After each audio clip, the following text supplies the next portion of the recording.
The morning of St. Mary Mead's annual spring festival dawned with that particular quality of English sunshine that transforms even the most ordinary village into something approaching the picturesque. Miss Jane Marple, seated at her customary place by the sitting-room window, observed the familiar choreography of preparation unfolding along the high street with the quiet attention she brought to all human activity. Her knitting needles moved in their steady rhythm as she watched Mrs. Clement arranging fresh scones in the bakery window and young Tom Hartwell sweeping the pavement outside his father's hardware shop with more enthusiasm than skill. The festival had been Mrs. Lydia Ashworth's inspiration, naturally enough. Everything of consequence in St. Mary Mead these past 18 months had originated with Mrs. Ashworth, who had arrived from London with her husband Gerald, a successful barrister now enjoying semi-retirement, and had immediately set about improving village life with the determined energy of someone convinced that improvement was desperately needed. Miss Marple had observed this pattern before, in other villages and with other well-meaning newcomers. It rarely concluded as harmoniously as the improver anticipated. By 9:30, the High Street had transformed into something resembling a proper country fair.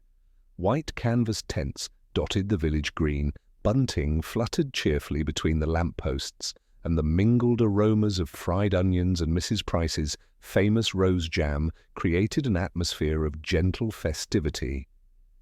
Miss Marple had agreed to assist with the church's preserve stall after lunch, though she suspected her real value lay in providing a sympathetic ear for the various confidences that would inevitably be shared over jars of marmalade and homemade chutney. She made her way slowly down the high street, her walking stick tapping a measured rhythm on the worn pavement. The morning possessed that quality of suspended anticipation common to village gatherings, everyone moving with purpose towards some collective celebration, yet each individual absorbed in their own small dramas and preoccupations. Miss Marple paused to admire the Hartley Prices' elaborate garden display, noting how Mrs. Hartley Price had positioned herself to receive compliments while her husband performed the actual labour of arranging the prize-winning roses. It was precisely 11 o'clock when the scream shattered the morning's gentle harmony. Miss Marple turned, along with every other person within hearing, toward the source of that unmistakable sound of genuine shock. It had emerged from the direction of Ashworth House, the handsome Georgian property that stood slightly apart from the High Street proper, its front entrance opening onto a private courtyard bordered by an impressive display of blue delphiniums. Several villagers were already hurrying toward the disturbance, and Miss Marple followed at her own deliberate pace, her mind automatically cataloguing details. The quality of the scream suggested authentic terror rather than mere surprise. It had been a woman's voice, youngish and well-bred, the sudden cessation of all other conversation in the vicinity. Through the gathering crowd, Miss Marple caught her first glimpse of what had provoked such alarm. On the stone doorstep of Ashworth House, arranged in an attitude no living person would voluntarily assume, lay the body of a middle-aged man. Even from her position at the crowd's periphery, she could observe the dark stain spreading across his shirt front and the unnatural angle of his head against the brass door-knocker. Mrs. Jennifer Cole, the Ashworth's daily help, stood trembling beside the open door, still clutching her shopping basket. "I came to do the morning cleaning," she managed when Constable Polk arrived, red-faced and breathing heavily. "The door was standing open, which seemed odd, and then I saw him lying there." Miss Marple moved slightly to improve her view, noting several curious details. The deceased appeared to be perhaps 45 years of age, well dressed in expensive casual attire that suggested London rather than village tailoring. Most intriguingly, his position indicated he had been leaving the house rather than approaching it, his body faced outward toward the street, one hand still extended as though reaching for something or someone. "It's that Mr. Pemberton," whispered Mrs. Bantry, appearing at Miss Marple's elbow with the supernatural speed she employed for all village emergencies. "You know, the one who's been calling on Mrs. Ashworth while her husband's away on business. Such a charming man, everyone said, though I always thought there was something rather too smooth about his manner." Miss Marple's pale blue eyes remained fixed on the scene before her, though she appeared to be observing nothing more significant than the morning's weather. Yet she had already noted the crushed delphinium petals scattered near the doorstep, the muddy footprint that pointed toward rather than away from the house, and the curious fact that while the victim lay in a pool of blood, there was no corresponding stain on the pristine white door behind him. "Most curious," she murmured softly, her knitting needles resuming their gentle clicking. In her long experience, murder in a village was never quite as straightforward as it first appeared, and the death of Mr. Pemberton on this bright festival morning promised to reveal far more about St. Mary Mead's inhabitants than anyone might wish to acknowledge. The peaceful village was about to discover that its carefully maintained facade concealed secrets that were neither peaceful nor particularly well maintained. The spell of shocked silence lasted mere moments before St. Mary Mead's inhabitants began to process the tragedy in their characteristic fashion. Voices rose in overlapping theories, each person eager to establish their position in relation to the drama.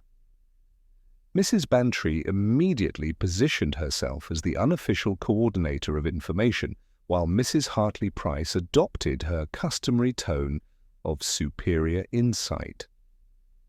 "I always said there was something not quite right about him," Mrs. Hartley-Price announced, adjusting her hat with a sharp movement. "Too charming by half, and those London manners, men like that always bring trouble to quiet villages." "Nonsense, Millicent," retorted Colonel Melchett, who had hurried over from his morning constitutional. "Pemberton was perfectly respectable. I had a drink with him at the Blue Boar just last week, talked about his business interests, something in property development, I believe." Miss Marple listened to these rapidly evolving assessments with quiet attention, noting how each villager was already reshaping their memories to fit the new circumstances. It was a perfectly natural human tendency, but one that often obscured, rather than illuminated, the truth. Dr. Haydock's arrival brought a welcome note of professional authority to the proceedings. His examination of the body was swift but thorough, and his pronouncement carried clearly across the assembled crowd.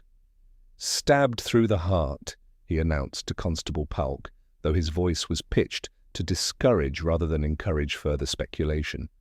"Single wound, very precise. Death would have been almost instantaneous." Inspector Slack's motor car scattered gravel as it pulled up with unnecessary drama.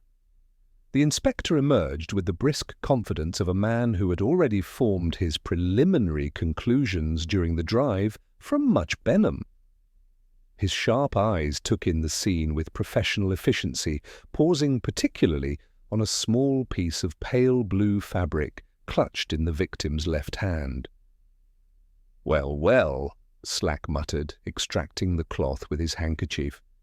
"Torn from a dress, I'd say. Cornflower-blue silk, rather distinctive." His gaze swept the crowd with obvious intent. "Where exactly is Mrs. Ashworth this morning?"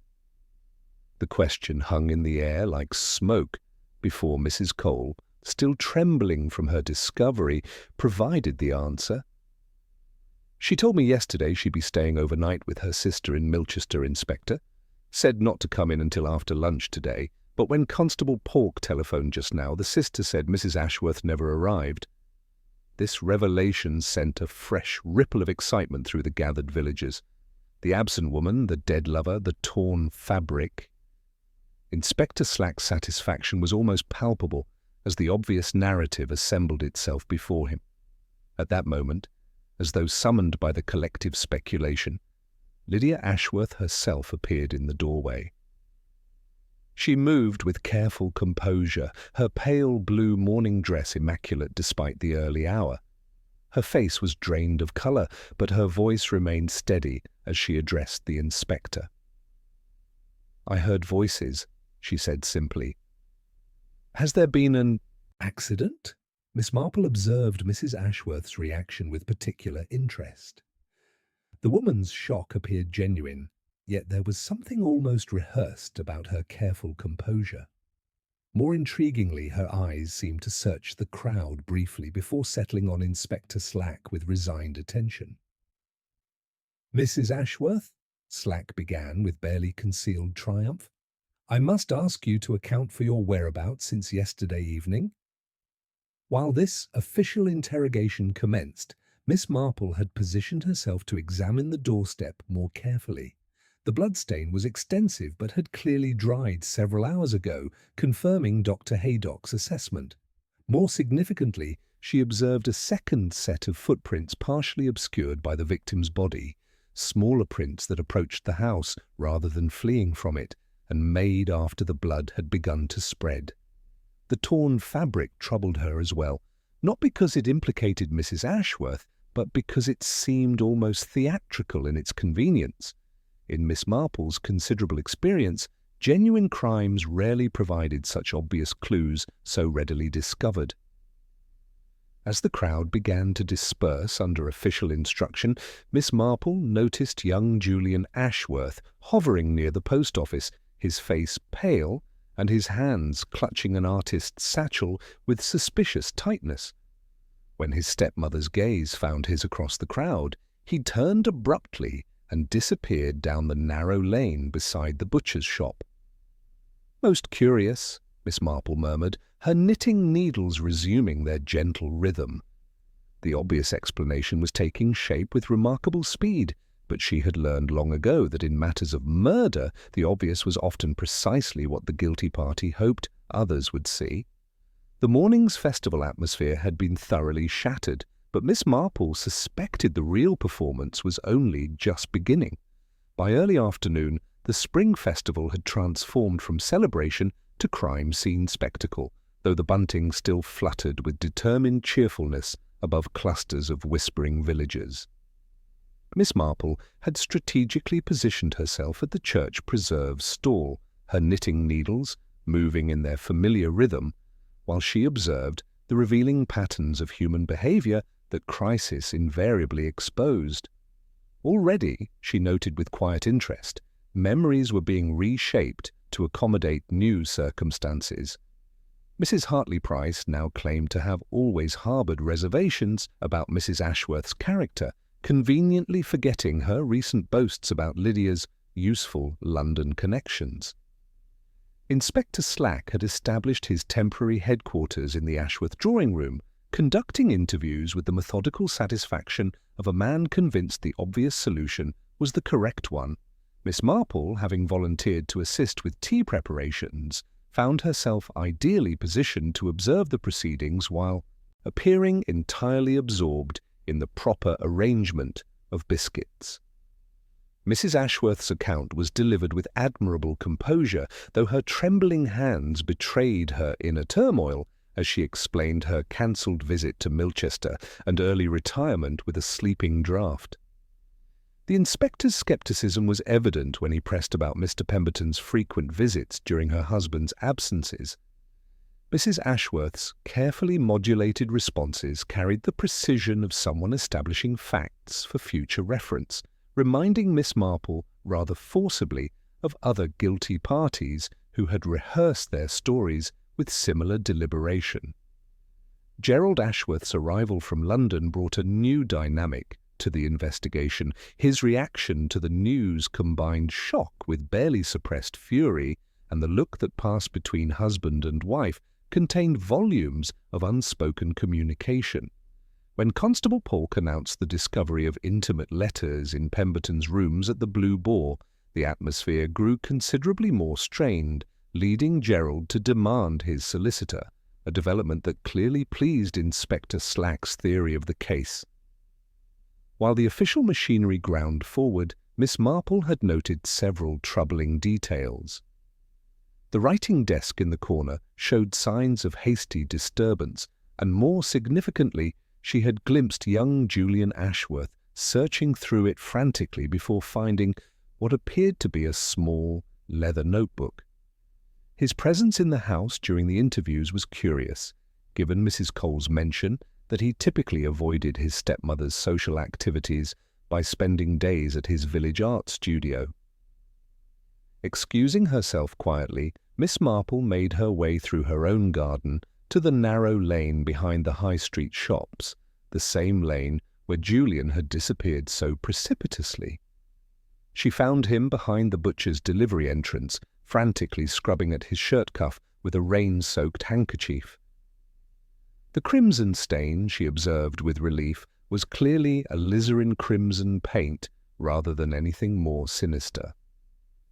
Julian's story, extracted with gentle persistence, proved far more significant than his artistic activities. He had been painting the morning light on the Delphiniums when he discovered Pemberton's body, but his most crucial observation concerned his stepmother's reaction. "She didn't look surprised," he whispered. "She looked relieved." More importantly, he revealed a stunning reinterpretation of the entire situation. People think Pemberton was her lover, but he was father's spy. He was watching her. This revelation completely reframed the mystery's dynamics. If Pemberton had been Gerald's agent rather than Lydia's lover, the motive for murder shifted dramatically from passion to something far more calculated. Miss Marple pressed for one crucial detail. When Julian first found the body, had the front door been open or closed? "Closed," he replied without hesitation, remembering the sun's glare on the brass knocker. This contradiction troubled Miss Marple deeply. Mrs. Cole had found the door standing wide open, yet Julian had seen it closed. Somewhere between the boy's flight and the cleaner's arrival, someone had altered the scene, perhaps to ensure the body's discovery, or more likely, to stage the tableau that Inspector Slack had so readily accepted. The scrap of blue silk, supposedly torn in a struggle, could not have been caught in a closed doorframe, as the inspector theorized. It had been planted there deliberately. As Julian hurried away, looking considerably less terrified after their conversation, Miss Marple returned to her garden with her mind working furiously. The investigation was revealing itself to be not merely about finding a killer, but about untangling a carefully constructed deception. If Pemberton had indeed been a spy, the critical questions remained. What secret had he uncovered, and who had discovered his true purpose in time to silence him permanently? The obvious suspect was emerging with satisfying clarity for Inspector Slack, but Miss Marple found herself increasingly convinced that the truth lay in a direction no one was yet looking. The evening brought a peculiar quality of suppressed excitement to St. Mary Mead, the sort that settles over villages when tragedy transforms ordinary neighbours into characters in a drama none had auditioned for.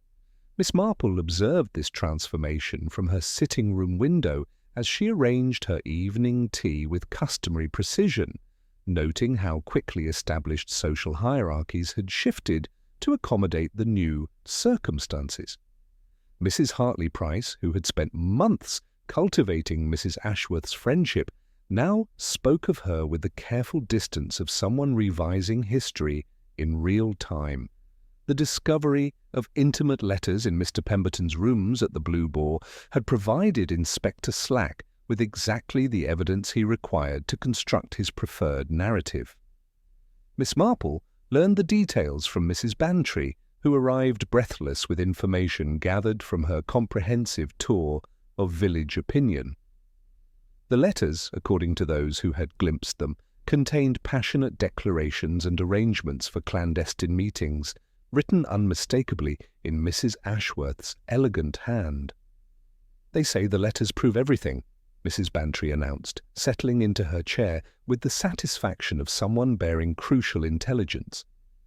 "Complaints about Gerald's jealousy, plans for freedom, even arrangements for meeting when he was away on business. Inspector Slack is convinced they were planning to elope." Miss Marple's knitting needles paused in their rhythm. "Are we quite certain they are genuine, Dolly? Letters can be such curious things. People often write about different matters in the same correspondence, and meanings can shift depending on what portions one chooses to emphasize." This observation proved more prescient than Mrs. Bantry realized.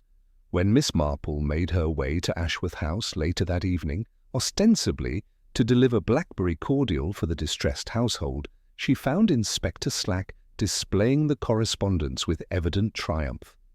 Mrs. Ashworth's protestations carried a ring of desperate truth that caught Miss Marple's attention immediately. "These are my letters, yes," Lydia was saying, her voice strained but controlled. "But they have been altered, cut and rearranged. I wrote to Mr. Pemberton about financial matters, investments that required discretion. If you take phrases about feeling trapped by circumstances and place them beside discussions of arrangements and settlements, you can create whatever meaning you wish to see." Gerald Ashworth's legal mind grasped the implication immediately. "Forgery by scissors and paste," he murmured. "It's not impossible, Inspector. I've encountered worse manipulations in divorce proceedings." Miss Marple's intervention was characteristically gentle but pointed. "In my experience, Inspector, people who commit crimes of passion rarely leave such convenient evidence in plain sight. It reminds me of that unfortunate business with young Mr. Harvard's nephew and the missing bonds. Everyone was so certain of his guilt because the evidence was so obliging when, in fact, the real thief had arranged matters to appear exactly as they did." The comparison clearly irritated Inspector Slack, but Gerald Ashworth studied Miss Marple with the sharp attention of a barrister recognizing a dangerous witness. His wife, for the first time since the discovery of the body, looked cautiously hopeful.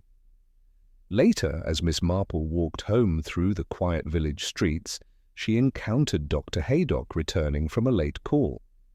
Their conversation, conducted in the careful euphemisms of professional discretion, revealed information that cast the entire investigation in a different light.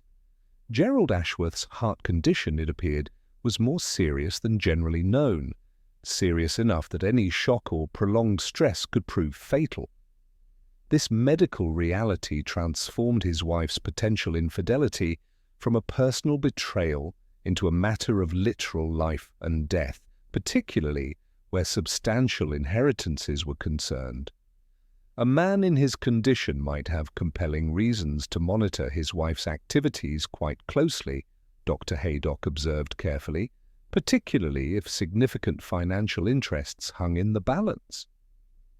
This revelation aligned disturbingly well with young Julian's earlier claim that Pemberton had been his father's spy rather than his stepmother's lover. If true, the entire motive structure of the crime required fundamental reconsideration. Miss Marple found herself wondering who else might have discovered Pemberton's true purpose and who would have benefited most from silencing him permanently. Her contemplation was interrupted by the approach of Miss Patience Hartwell, the vicar's unmarried sister, who appeared unusually agitated in the lamplight. "Miss Marple, I must speak with you privately. It concerns something I witnessed last night, and I'm quite beside myself about whether to inform Inspector Slack." In the privacy of Miss Marple's sitting room, the story emerged in anxious fragments. Unable to sleep, Miss Hartwell had taken a late walk past the Ashworth property around midnight. She had observed a figure leaving the house through the garden gate, not Mrs. Ashworth, she was certain, but someone smaller moving with obvious stealth. More significantly, she had witnessed this same person return nearly an hour later, approaching from the village direction rather than fleeing toward it.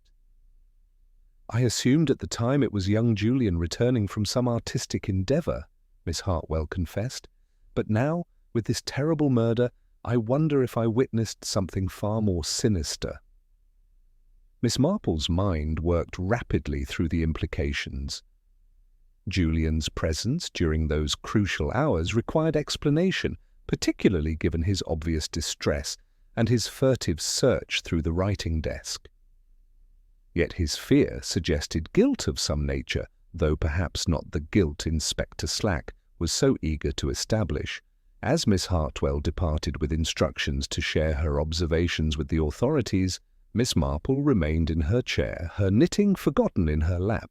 The obvious suspect was being constructed with remarkable efficiency, complete with forged evidence and convenient discoveries. But the true murderer remained hidden behind this carefully arranged deception, someone clever enough to manipulate both evidence and investigation while ensuring that suspicion fell precisely where it was intended to fall. The morning would bring new revelations, she was certain, but tonight she could only sit and consider how many people in St. Mary Mead had secrets worth killing to protect, and how many others were willing to let an innocent woman hang for crimes they dared not acknowledge.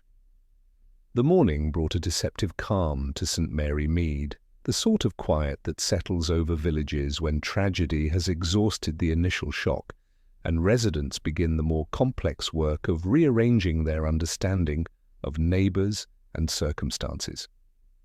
Miss Marple observed this transformation from her kitchen window while preparing her morning tea, noting how quickly established relationships were being reassessed through the lens of murder.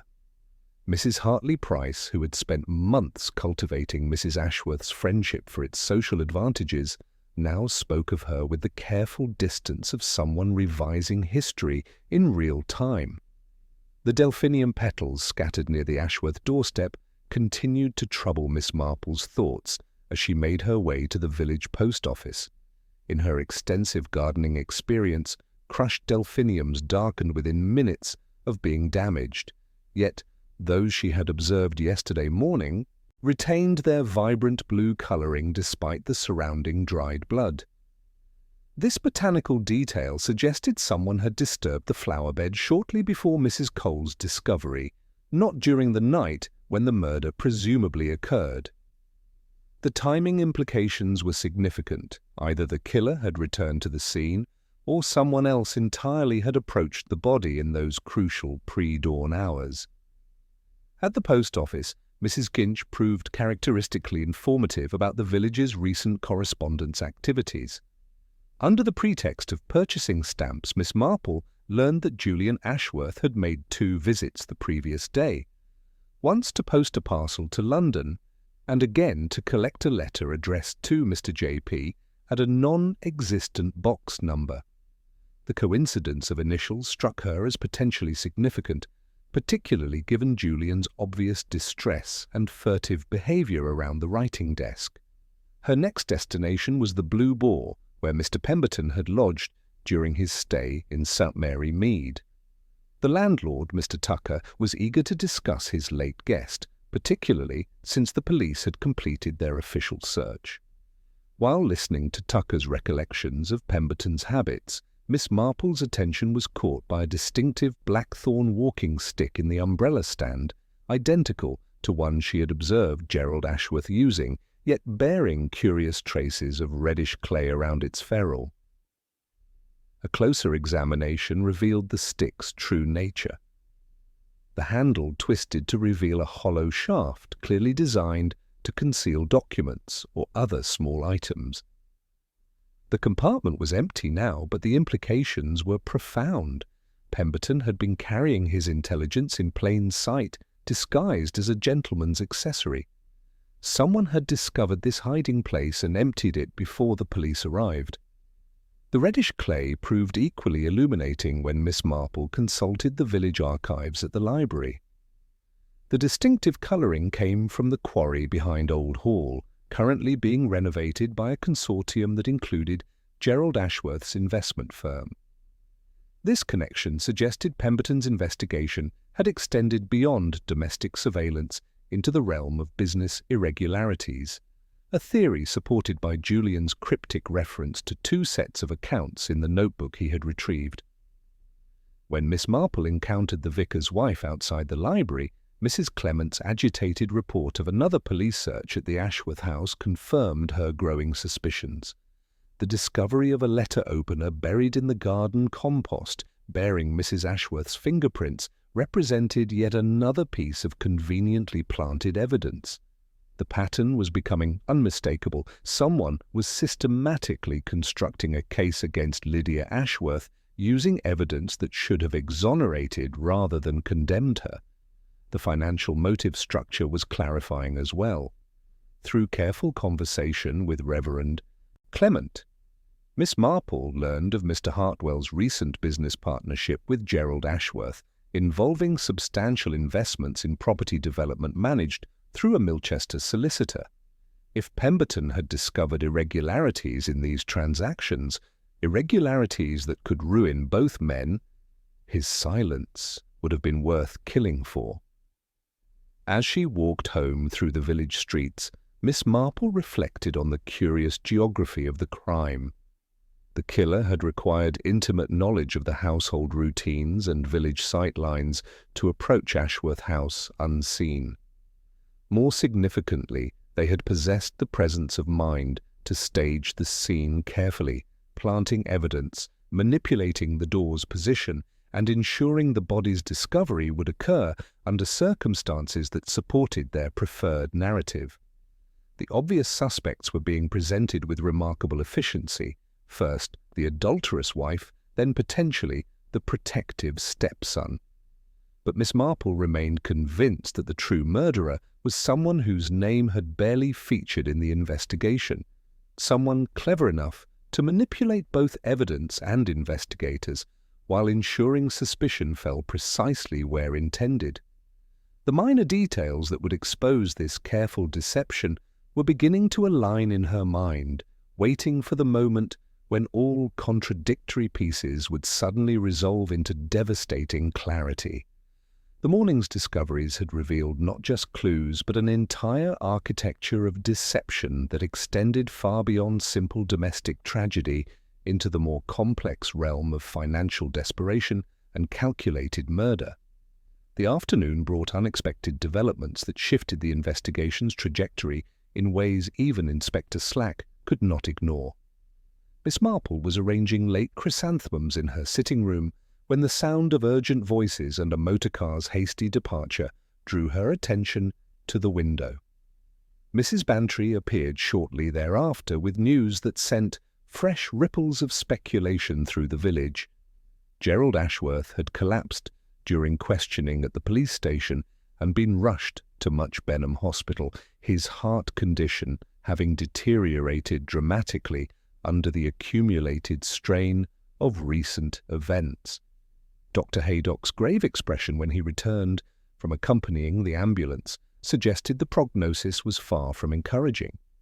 This medical crisis created an immediate complication for Inspector Slack's carefully constructed theory.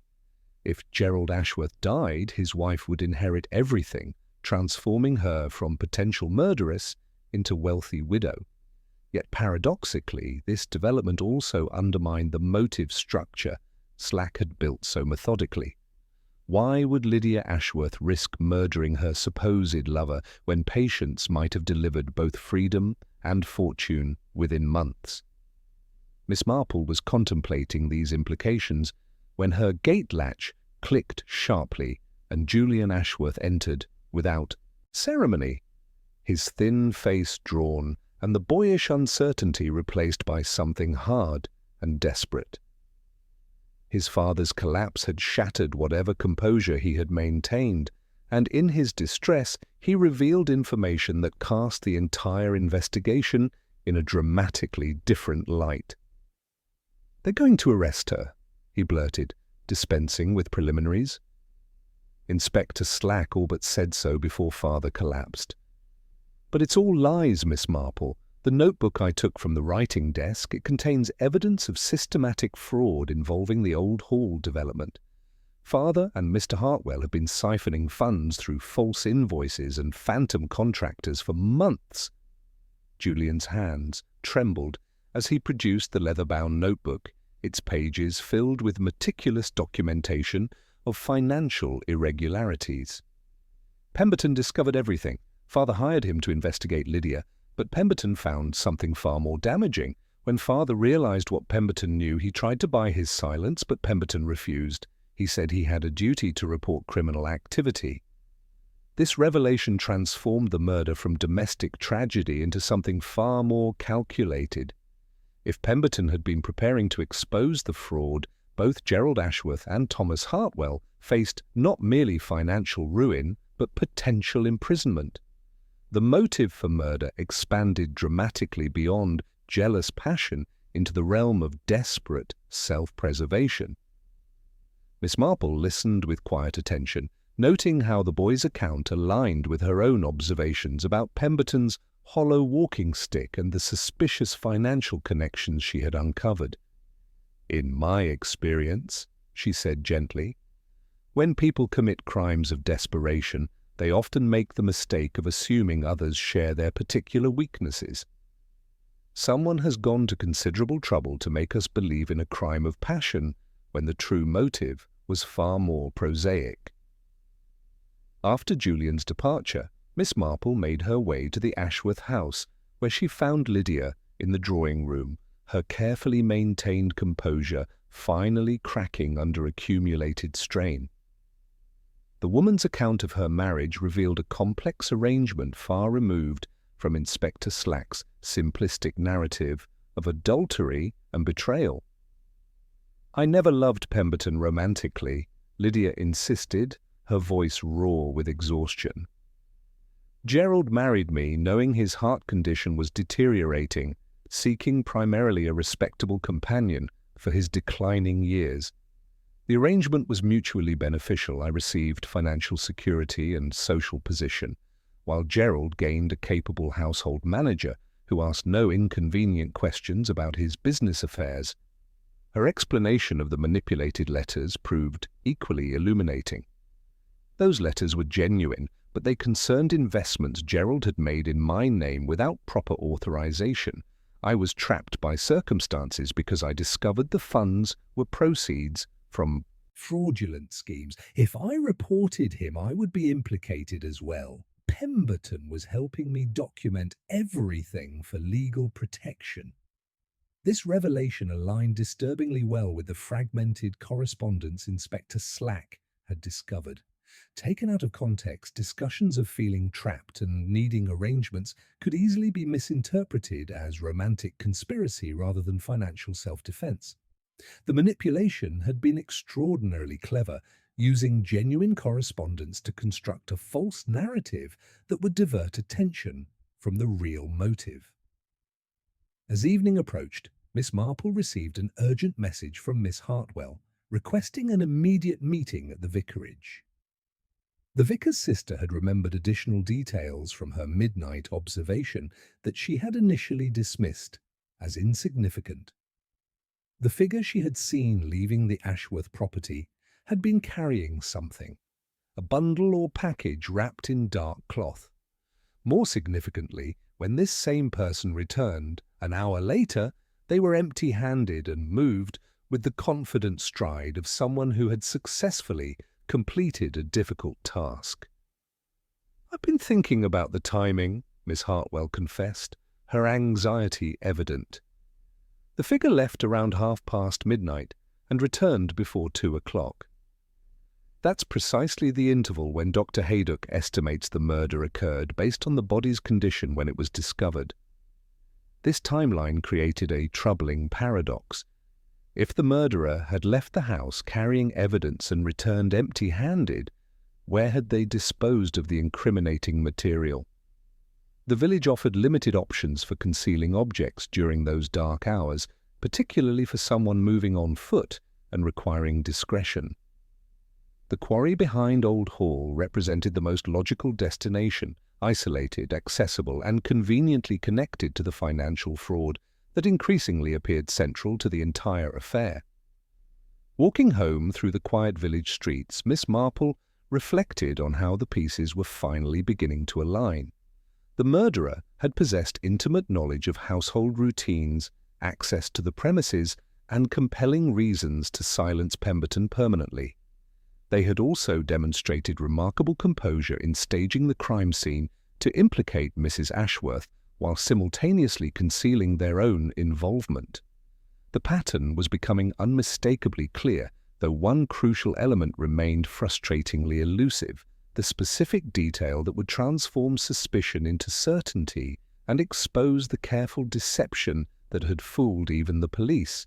As darkness settled over St. Mary Mead, Miss Marple sat in her customary chair by the window, her knitting needles moving in their familiar rhythm while her mind assembled the final pieces of a puzzle that was proving far more complex and dangerous than anyone had initially anticipated. The truth was emerging from the shadows, but she sensed that forcing it into the light would require one final, carefully calculated test of human nature. The following morning brought a shift in St. Mary Mead's collective understanding that Miss Marple observed with particular interest from her kitchen window. News of Gerald Ashworth's stabilized but precarious condition had reached the village through Dr. Haydock's carefully worded bulletin, and the implications were rippling through conversations with predictable effect. Those who had been most vocal in condemning Lydia Ashworth now found themselves in the awkward position of having declared passionate opinions about a woman whose husband's survival might yet vindicate her entirely. Mrs. Hartley Price, Miss Marple noted with quiet amusement, had begun the delicate social manoeuvre of moderating her previous pronouncements without appearing to contradict herself entirely. More significantly, Gerald's hospitalization had forced Inspector Slack to reconsider his timeline and methodology. The inspector's visible frustration during his morning rounds suggested his carefully constructed case was revealing uncomfortable gaps in logic. If the husband was not physically present to commit the murder, and if the financial fraud allegations proved substantial, the crime's architecture required fundamental reassessment. Miss Marple chose this moment of investigative uncertainty to pay a visit to Thomas Hartwell at his hardware shop on the High Street. The proprietor had been notably absent from the previous day's village speculation, claiming urgent business matters in Milchester, yet his return that morning coincided suspiciously with news of Gerald's collapse. The timing struck her as worthy of gentle exploration. Hartwell's shop occupied a narrow building squeezed between the chemist and draper's establishments, its cluttered interior redolent of linseed oil and metal polish. The proprietor himself was a compact man in his early 50s, with the careful manner of someone accustomed to weighing every word before speaking. His greeting carried forced cheerfulness that poorly concealed underlying tension, and Miss Marple noted how his hands betrayed nervous energy, constantly rearranging items on the counter, while his eyes avoided direct contact. Under the pretext of purchasing garden twine, she engaged him in conversation about the tragedy. Hartwell's responses were measured and appropriately sympathetic, yet when she mentioned the old hall development project, his reaction was immediate and revealing, a sharp intake of breath followed by overly casual dismissal. "Just a business venture," he said quickly, knocking over a small display of brass fittings with sufficient force to suggest genuine agitation rather than mere clumsiness. "Gerald handled the financial arrangements. I merely provided local knowledge and contractor connections." The phrase struck Miss Marple as carefully rehearsed, suggesting Hartwell had anticipated such questions and prepared his responses accordingly. More tellingly, when she mentioned having heard that Mr. Pemberton had taken considerable interest in local business affairs, Hartwell's composure slipped entirely. "Did you know Mr. Pemberton well?" Miss Marple inquired gently, helping to retrieve the scattered items. "Barely spoke to the man," Hartwell replied too quickly. "Saw him about the village naturally, but we had no particular acquaintance." This assertion contradicted information Miss Marple had gathered from the Blue Boar's landlord, who had mentioned seeing Hartwell and Pemberton engaged in what appeared to be a heated discussion outside the pub 3 evenings before the murder. The lie was small but significant, suggesting Hartwell had compelling reasons for concealing the nature of his relationship with the victim. As she prepared to leave, Miss Marple's attention was caught by muddy boots beside the shop's back entrance, their soles bearing the distinctive reddish clay she had observed near the Ashworth doorstep. The boots were relatively clean except for this recent accumulation, suggesting a visit to the Quarry area within the past day or two. Combined with Hartwell's obvious nervousness and his contradictory statements about Pemberton, the circumstantial evidence was becoming increasingly difficult to ignore. Walking slowly back toward her cottage, Miss Marple reflected on the morning's revelations. The financial fraud motive was gaining substance with each conversation, yet the mechanics of the murder remained puzzling. If Hartwell had indeed killed Pemberton to prevent exposure of their illegal activities, he would have required access to the Ashworth House during those crucial nighttime hours. The planted evidence suggesting Mrs. Ashworth's guilt was becoming more obviously manufactured with each examination, yet the true sequence of events remained frustratingly elusive. Her contemplation was interrupted by the approach of young Tom Hartwell, his bicycle wobbling slightly as he navigated the lane's puddles. The boy's obvious distress and his furtive glances toward his father's shop suggested he possessed information he was reluctant to share. Miss Marple's gentle inquiry revealed that Tom had indeed made deliveries to the Old Hall project on the night of the murder, returning home well after midnight to find his father absent and the house dark. "Father said he'd gone to check on some equipment at the quarry," Tom confided, his voice barely above a whisper. "But when I went to look for him this morning, I found fresh digging near the old workings, as if someone had buried something and then thought better of it." This revelation provided the final piece of circumstantial evidence Miss Marple required. The pattern was becoming unmistakably clear. Thomas Hartwell had possessed motive, opportunity, and the local knowledge necessary to stage the crime scene effectively. Yet one crucial element remained: the specific moment when his guilt would be forced into the open, transforming suspicion into certainty through the very human reactions that no amount of careful planning could entirely suppress. The afternoon would bring that moment, Miss Marple was certain, though she could not yet foresee precisely how the truth would emerge from the shadows where it had hidden so successfully. The opportunity to test her growing conviction presented itself that very afternoon, though Miss Marple approached it with the careful deliberation she had learned to employ when dealing with desperate individuals. Her years of observing human nature had taught her that men who committed crimes to protect their reputations were often more dangerous than those who killed in sudden passion. They had constructed elaborate justifications for their actions and would defend those constructions with increasing desperation when threatened. Her first step was to visit Inspector Slack at the police station, where she found him reviewing the accumulated evidence with visible frustration. The case against Mrs. Ashworth, while circumstantially compelling, contained too many convenient discoveries and theatrical elements to satisfy his increasingly skeptical professional instincts. When Miss Marple gently suggested that the quarry behind Old Hall might warrant investigation, given young Tom Hartwell's observations about recent digging, the inspector's interest sharpened immediately. "You think someone's been disposing of evidence there?" Slack inquired, his tone carrying grudging respect for her insights.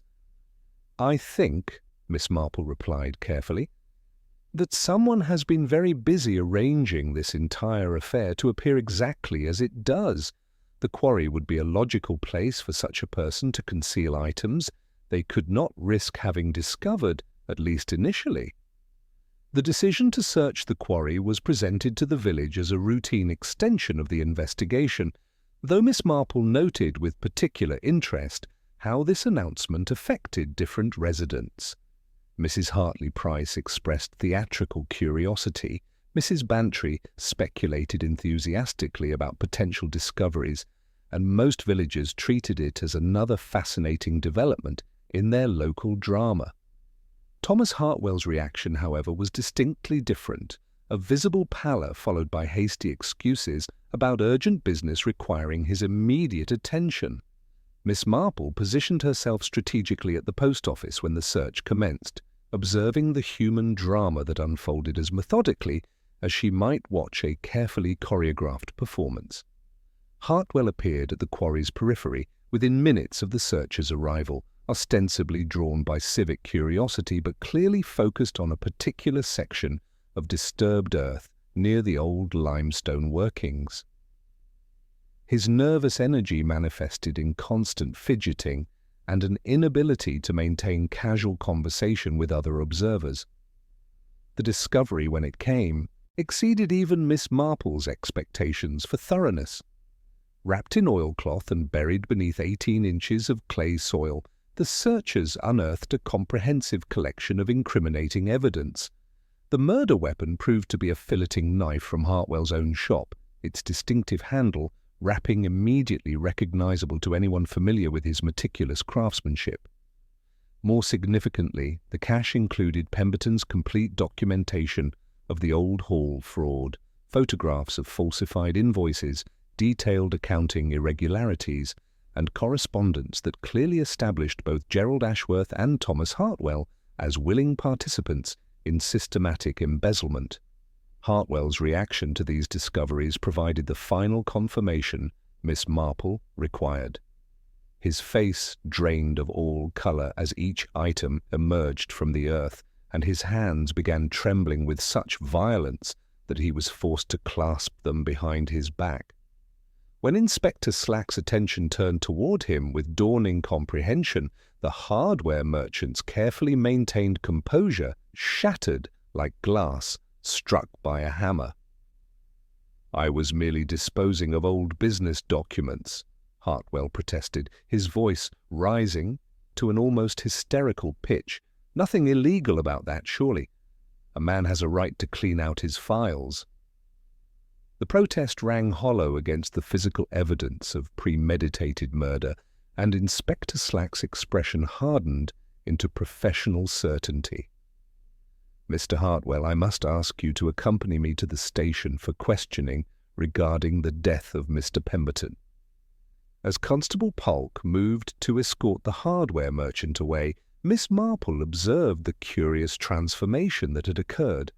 The confident businessman who had spent days manipulating evidence and public opinion had been reduced to a trembling, desperate figure whose guilt was written clearly across his features. The psychological pressure of maintaining his elaborate deception had finally exceeded his capacity to bear it, and the discovery of his carefully hidden evidence had triggered the complete collapse of his defenses. Walking slowly back toward the village, Miss Marple reflected on the intricate nature of the crime that was finally being exposed. Hartwell had constructed an extraordinarily sophisticated deception, complete with planted evidence, forged correspondence, and carefully staged crime scenes designed to implicate an innocent woman.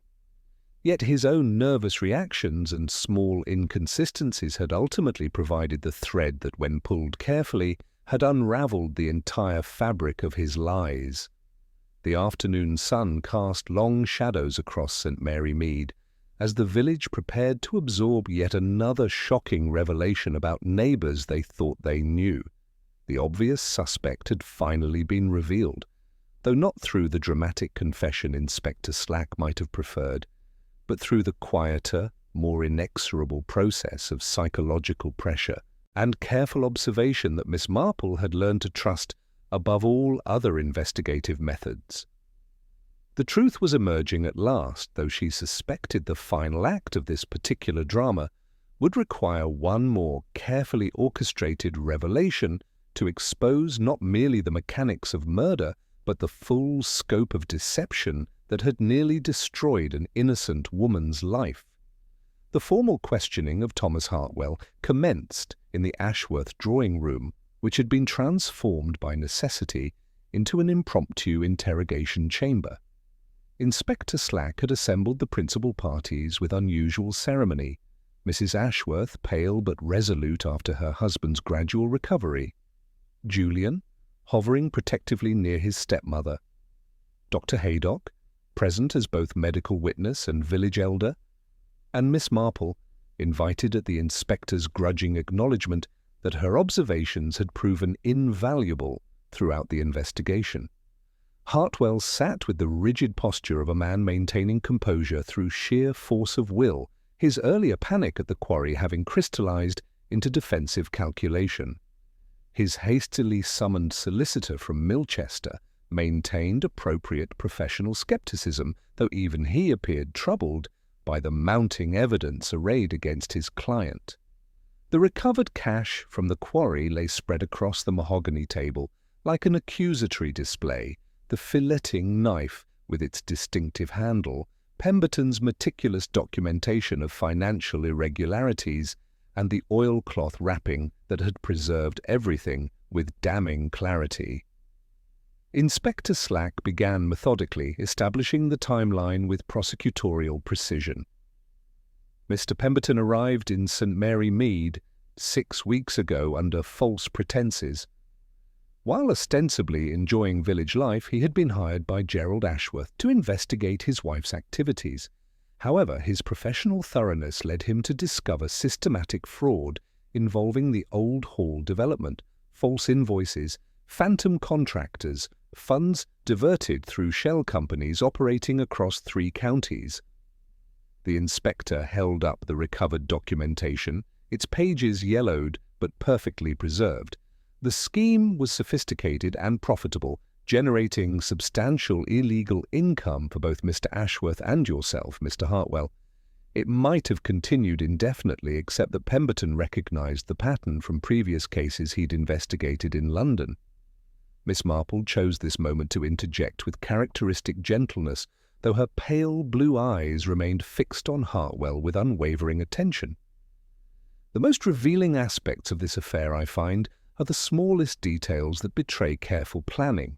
The crushed delphinium petals, for instance, troubled me considerably from the first moment I observed them.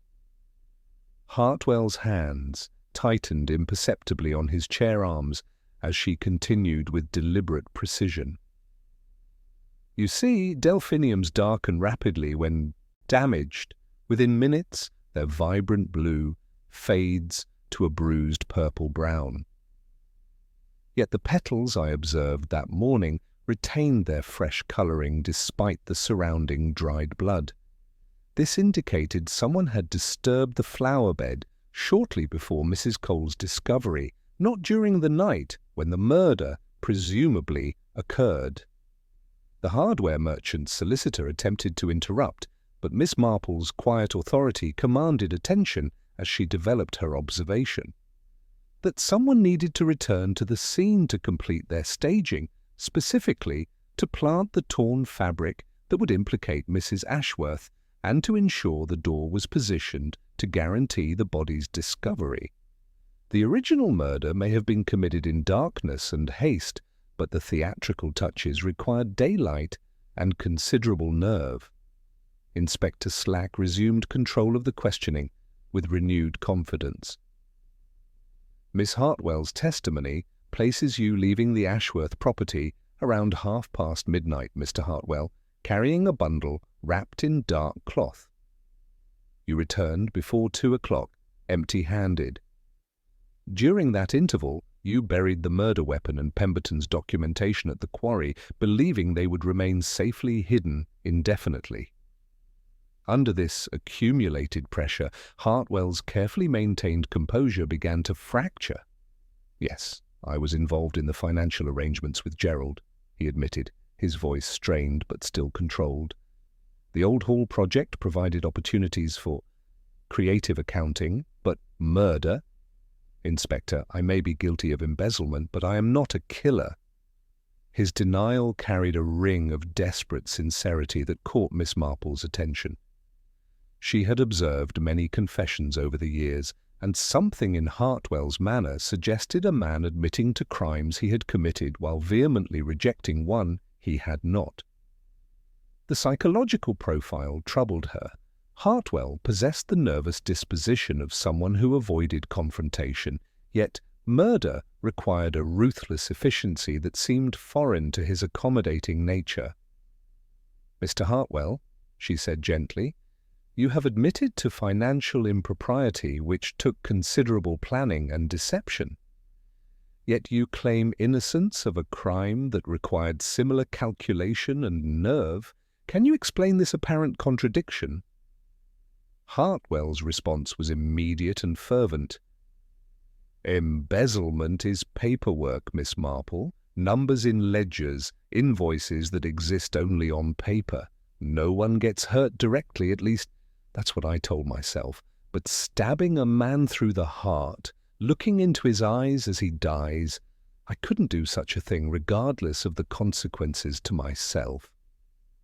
The distinction struck Miss Marple as psychologically authentic, though she noted how Hartwell's knowledge of the murder's precise method, a detail that had not been publicly disclosed, suggested involvement of some nature.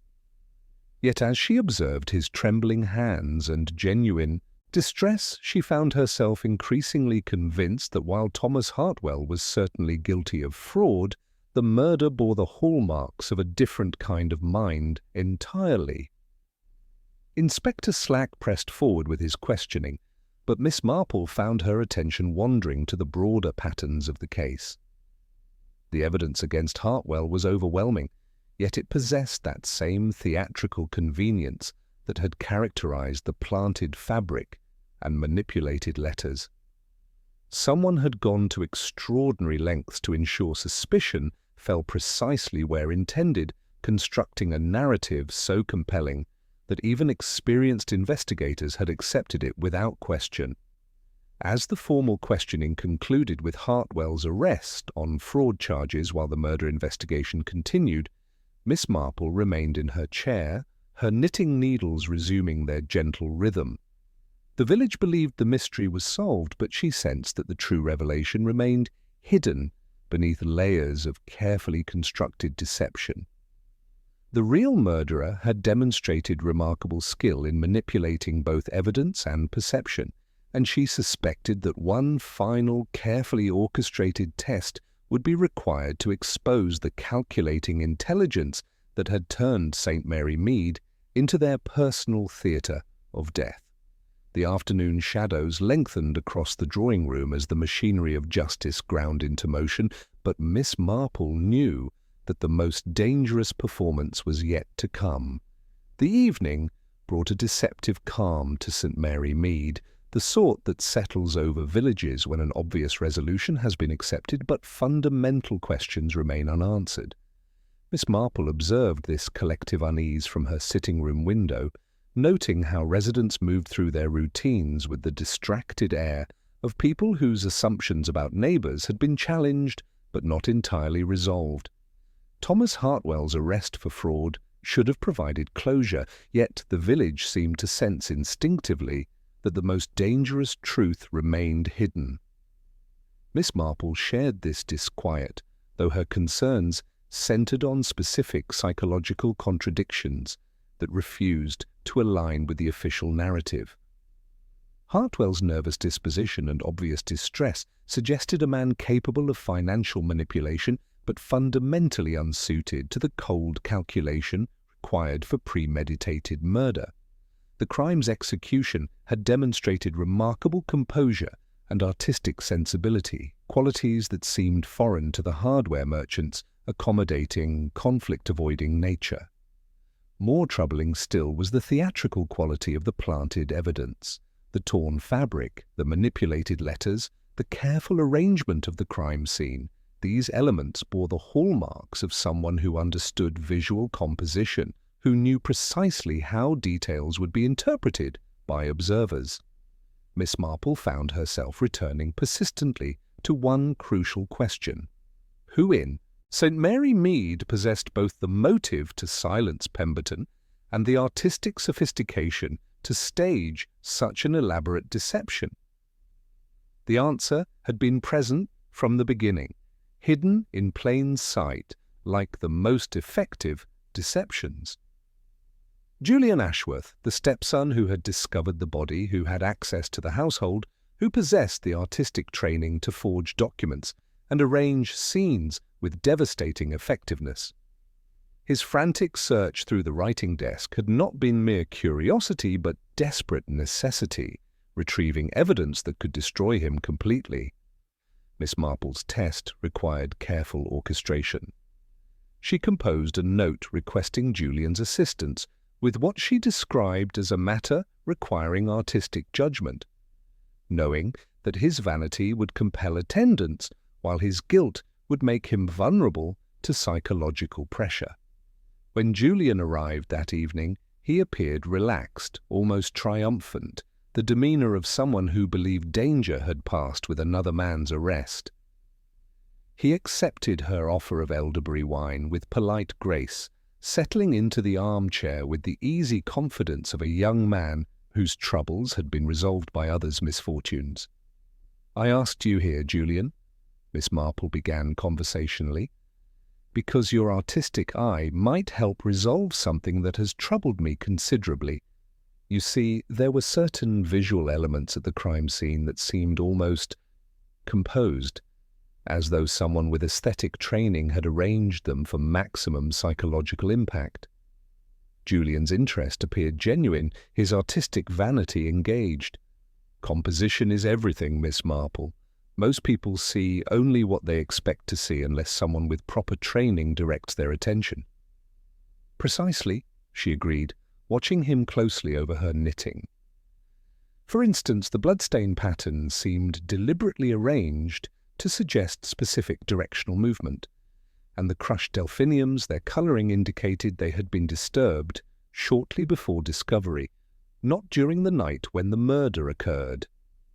She paused, allowing silence to stretch comfortably before continuing with devastating precision. "But what troubled me most was the charcoal dust near the body. Charcoal is such a distinctive medium, particularly the high-quality variety used by serious artists for preliminary sketches." Julian's composure wavered almost imperceptibly. "Charcoal could come from anywhere, surely. A fireplace, perhaps?"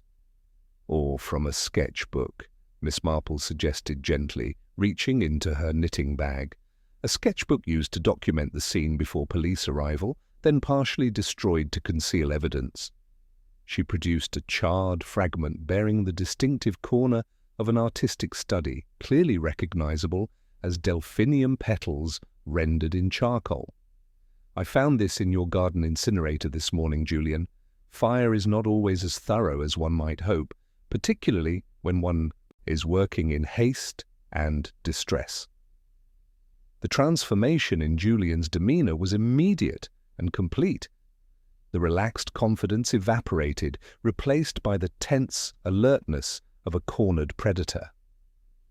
His eyes darted to the door, calculating distances and possibilities before returning to Miss Marple's calm, implacable gaze.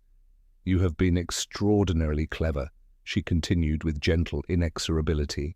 "The forged documents that enabled the fraud required genuine artistic skill that neither your father nor Mr. Hartwell possessed.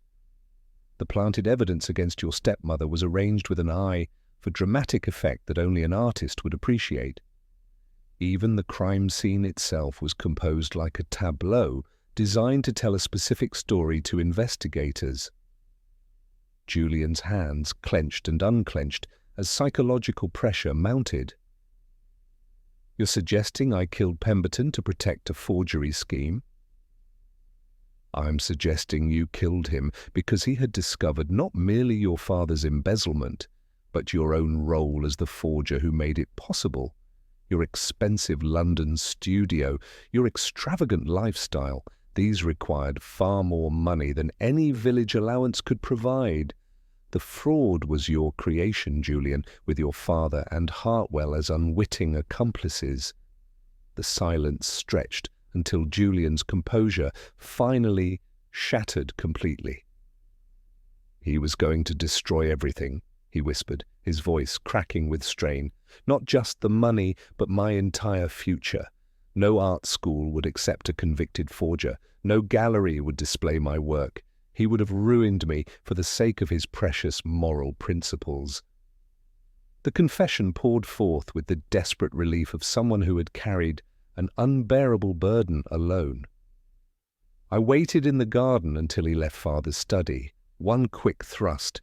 I had studied anatomy for figure drawing. I knew exactly where to strike. He fell forward onto the doorstep, and I arranged everything to implicate Lydia. She had money of her own, connections in London. She could have survived the scandal. Miss Marple listened with quiet attention as Julian described the methodical staging of evidence, the careful manipulation of timing, the deliberate exploitation of Hartwell's panic to create the perfect scapegoat. The young man's artistic pride remained evident even in confession. He could not resist explaining the sophisticated techniques he had employed to deceive experienced investigators. When Inspector Slack arrived, summoned by Miss Marple's earlier message, Julian offered no resistance. His confession was complete and detailed, delivered with the weary precision of someone finally freed from an intolerable deception.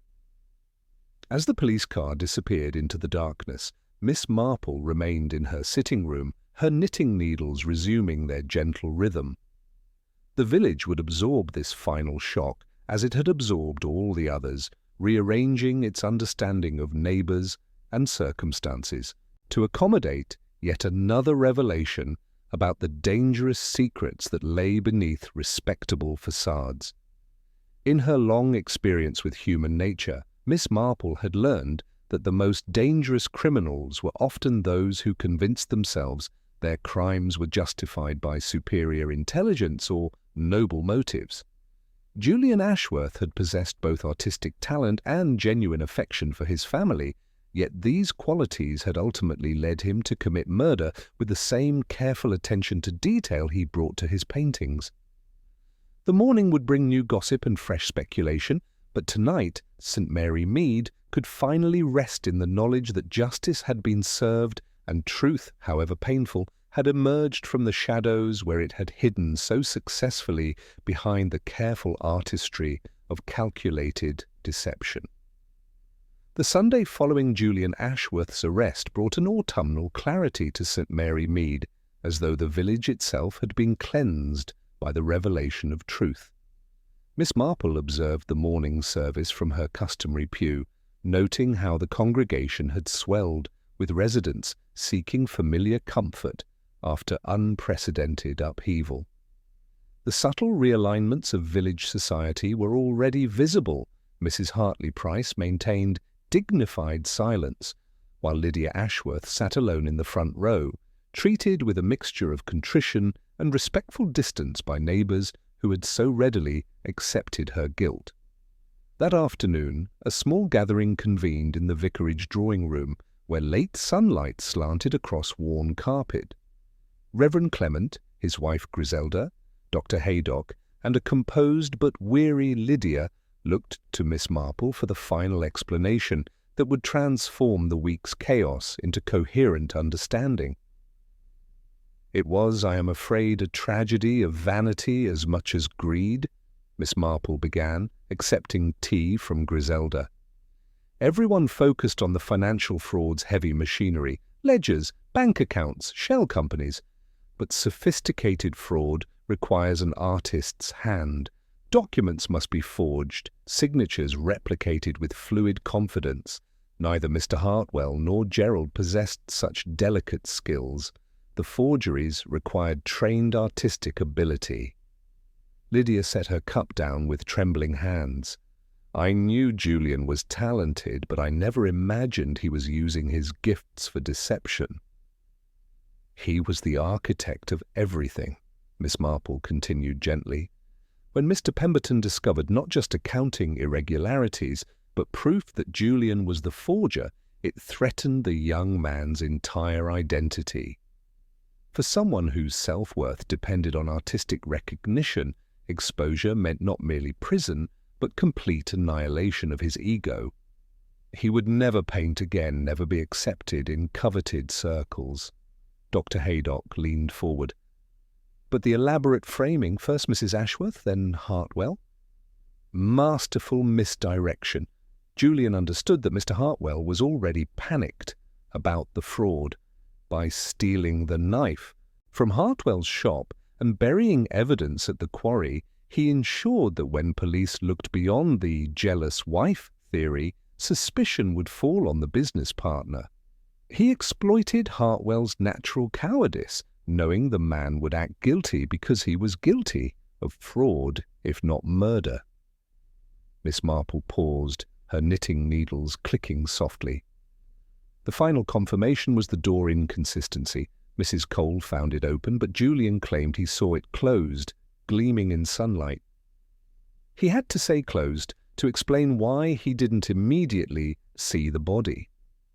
In reality, he had staged everything, opened the door to ensure discovery, then retreated to his painting spot. He simply forgot which position he'd left it in. "And the charcoal evidence?" Griselda asked. A faint smile touched Miss Marple's lips. "A small deception of my own, I fear. The fragment I showed him was merely a discarded Delphinium study from his incinerator. But I knew his vanity. When I suggested he had documented his masterpiece, his pride betrayed him. He couldn't resist the implication that his artistic composition had been observed and appreciated. The silence that followed was contemplative rather than heavy.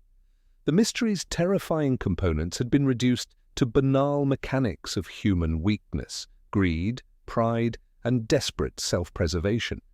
Gerald Ashworth's recovery, though gradual, allowed him to provide testimony about his son's systematic exploitation of his declining health and compromised judgment. The revelation that Julian had prepared to sacrifice both father and stepmother carried particular poignancy. Gerald emerged from hospital markedly altered, thinner, greyer, carrying the unmistakable weariness of someone who had survived both physical crisis and public disgrace. Yet there was also a humility that had not existed before, a quiet acceptance that struck Miss Marple as both sad and faintly hopeful. Thomas Hartwell faced prosecution for his role in the embezzlement, though his genuine horror at murder earned some sympathy. His hardware shop remained closed, its future uncertain, while the village contemplated how thoroughly Julian had manipulated everyone involved. As evening shadows lengthened across the village green, St. Mary Mead began its inexorable return to normality. The festival bunting had been quietly removed, the blood-stained doorstep thoroughly cleaned, daily routines gradually restored. Yet beneath this surface predictability lay collective understanding that respectability and moral character were not synonymous, and that the most dangerous criminals often wore the most appealing masks. Walking slowly home through quiet streets, Miss Marple reflected that villages, like gardens, required constant vigilance. Evil was not a foreign invader storming the gates, but a weed growing quietly alongside prize-winning roses, nourished by the same soil, watered by the same rain. It demanded careful observation to distinguish one from the other. She paused at her gate, looking back toward the high street where lamplight now glowed warmly in cottage windows. A stranger passing through would see only charming facades and well-tended gardens, unaware of the violence that had erupted behind Georgian respectability. But Miss Marple knew better. Human nature remained endlessly fascinating in its capacity for both nobility and depravity, often existing simultaneously within the same individual. Opening her gate with its familiar, comforting click, she entered her cottage and settled by the window with her knitting. There was weeding to be done tomorrow, she thought. There was always weeding to be done. Her pale blue eyes surveyed the peaceful village that had once again proven far more complex and dangerous than its picturesque appearance suggested, while her sharp mind remained alert to the eternal patterns of human behavior that no amount of clever deception could permanently obscure. The chrysanthemums nodded gently in the autumn breeze, their vibrant colours a reminder that beauty and darkness coexisted in perpetual tension, requiring constant vigilance from those willing to look beyond surfaces to the complicated truths beneath.